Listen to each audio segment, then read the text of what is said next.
Feb, bukas bago ka pumasok sa clinic, idaan mo naman to sa laundry. Ipa-dry clean mo. Okay po, Doc. Ako na pong bahala. Sige, thank you. Mauna na ako.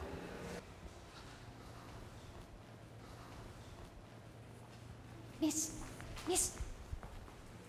Ay, pwede bang ako na lang maglilinis nung coat ni Dr. Tanyag? Akin na. Ho? Hindi mo na kailangan ipag-dry clean to. Ako na lang maglilinis. Pero, kung pwede sana, huwag mo na lang sabihin kay Dr. Tanyag na ako maglilinis nito, ha? Sigurado po kayo, Ma'am Lynette? Sigurado ako. Ako nang bahala dito. Okay po. Sige, salamat, ha?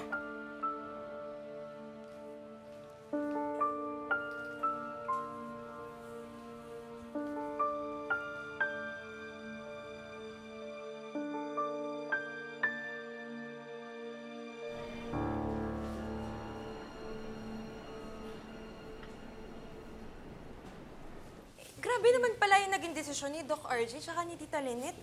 Hindi lang sila nagkaaminan, maghiwalay na agad. Ano maghihiwala? Hindi naman sila nagkabalikan at uli. Exactly. Siguro, kung nag-confess si nanay ng nakaramdaman niya kay tatay, hindi naman sila aabot sa ganyan. Uy, mahirap kayo magsabi ng totoong nararamdaman. Mahirap mag-confess, ha? Totoo. Kaya, alam ko yan. Been there, done that. Wow, Kasi naman, matanda na rin naman sila eh. Madami na silang pinagdaanan together. Saka, naging honest naman si tatay sa nakaramdaman niya kay nanay. Doc Annalyn, sigurado ako may dahilan si Tita Lynette kung bakit hindi pa niya inaamin kay Doc RJ yung totoong nararamdaman niya. And, ayun yung reason kung bakit nawala si Doc RJ kay Tita Lynette. Kaya nga, di ba, may kasabihan.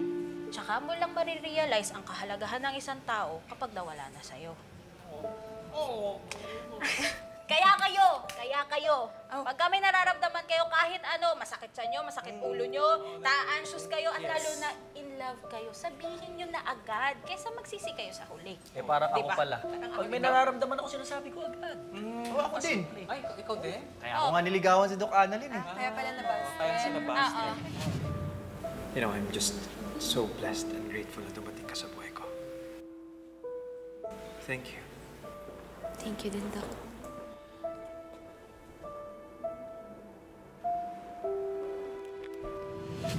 Annalyn, eto yung tikman mo. Hashtag. Teka lang. Kala ko ba kulig lang? Pinahikisali. Gumagaya lang ako sa inyo, nakikiuso lang ako. Hashtag lumpiang toge. Alam mo, Doc, believe ako sa'yo. Alam mo bakit? Kasi marunong ka sa work-life balance. How to be you ba? Tama. Dapat maging honest nga tayo sa mga nakaramdaman natin. Doc, pag-aamin ka, ready ako ha. Ah, ikaw? Sige na, may kailangan pa akong puntahan eh. Alis na ako nga. Ay, teka Doc, saan ka pupunta? May kailangan akong puntahan sa East Ridge. Sige, excuse me. Kasi bigla ka na lang naglalabas ng... Sino na sa East Ridge? Uy, baliw ka talaga. Kape, magtatampo.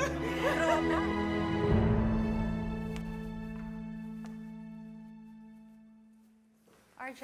Hi, Claire. Oh, eto na yung coat na naman siya, Han. Yeah. Nalabhan agad. Yeah. Yun nga pinagtataka ko eh. Kagabi ko lang binigay sa secretary ko para ipa-dry clean. Pagpunta ko sa clinic, nandun na siya.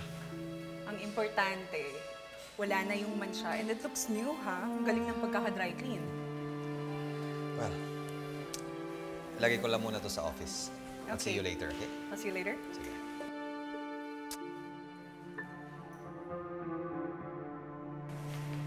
Claire? Hi.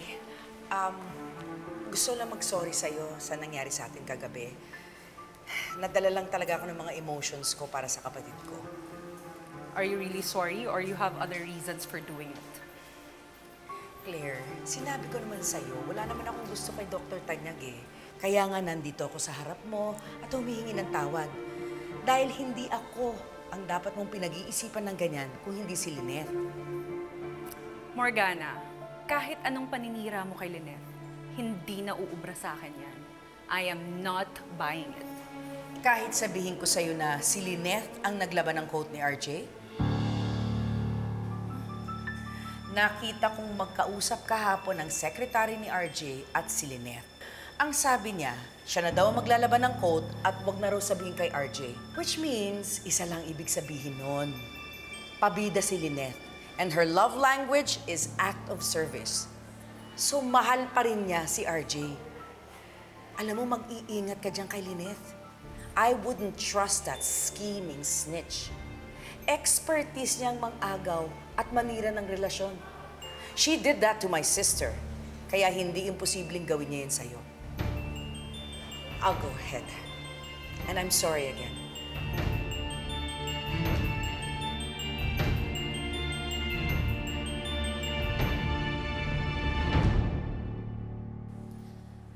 Halika, Diwa. Akin na yung pagkain. Makinig ka sa akin mabuti, ha? Dito mo palagi ilalagay yung pagkain para kay Doc RJ. Siguraduhin mo na maayos at saka palaging mainit yung pagkain niya, ha? Bakit niyo po binibilin sa akin? Kasi simula ngayon, ikaw na magdadala ng pagkain para kay Doc RJ. Ako po? Bakit po?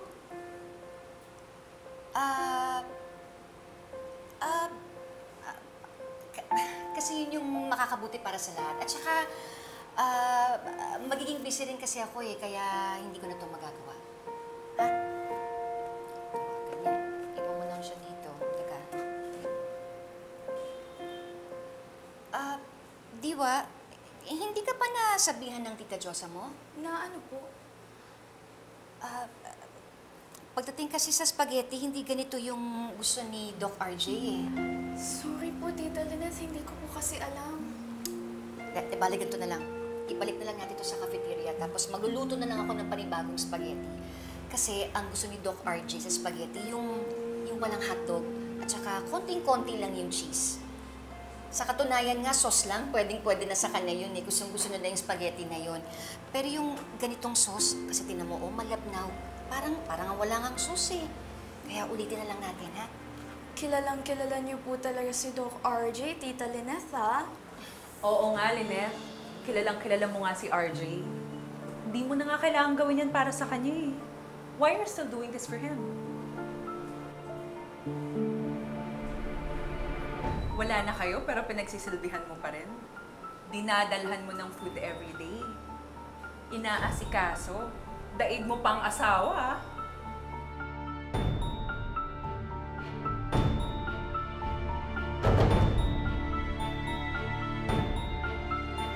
Tita Lynette, mauna na po ako. Ma'am Claire.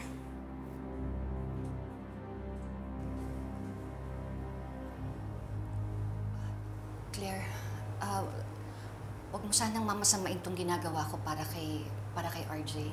Really, Lynette? But the effort? Ayaw mo pang ipaalam kay RJ na ikaw yung naglalaban ng code niya? Bakit? Claire, kasi ako yung may kasalanan kung bakit nadumihan yung coat ni RJ, kaya naisip ko na ako na lang maglaban nun. Pero yun lang yun. Yun lang ba talaga yun? Eh, yung pagdadala mo ng food everyday, hindi mo na kailangan gawin yan. Unless you have other reasons for doing it.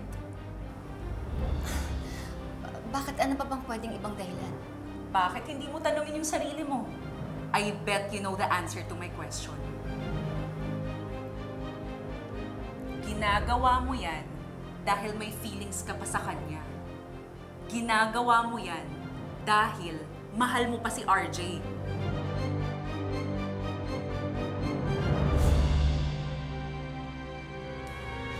Talaga? Umalis si Doc Lindon? Oo, Dok. Hindi mo lang siya nagpaalam sa akin. Siguro may dahilan yun, Dok. Kaya hindi nakapagpaalam sa'yo. Eh, at least kay Doc Carlos nakapagpaalam siya. Nagpaalam siya kay Doc Carlos? Claire, excuse me. Ano? Nakausap mo na ba yung ahas? Umamin na ba siya sa'yo? She already admitted everything. Anong ginawa mo? Sinampal mo ba? Sinabunutan mo? Lynette, okay ka lang ba? Okay po ako. Wala naman po ako nailan. Hindi yun. Ibig ko sabihin, okay lang ba? So, everything is ready for tomorrow's charity drive. Sorry, Doc, hindi ako makakarating. I have a meeting at may clinic po ako sa East Ridge. Well, as long as naayos ng lahat with the coordinators of Santo Domingo District Hospital, wala na tayong po problemahin. At least malilipat na rin ang atensyon ko doon sa mga resident doctors na dadating galing sa Soul Medical.